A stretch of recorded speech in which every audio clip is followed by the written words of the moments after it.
Hi guys, welcome back to a new episode of Apps Academy. Today in this video, I'm going to show you how you can change your store name on Shopify's account. Keep watching the video till the end. To change your store name on Shopify, firstly go ahead and launch open your Shopify application.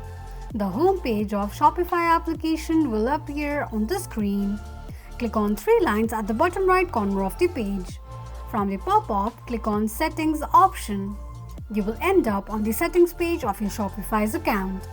Scroll down and under Store Settings, tap on Store Details. On the next page, click on pen icon right next to your profile option. Edit your store name and tap on tick mark icon at the top right corner of the page.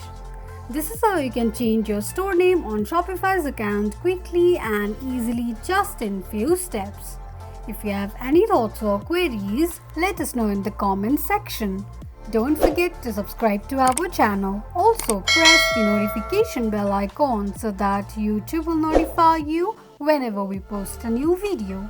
I hope this video was helpful to you. Thank you so much for watching.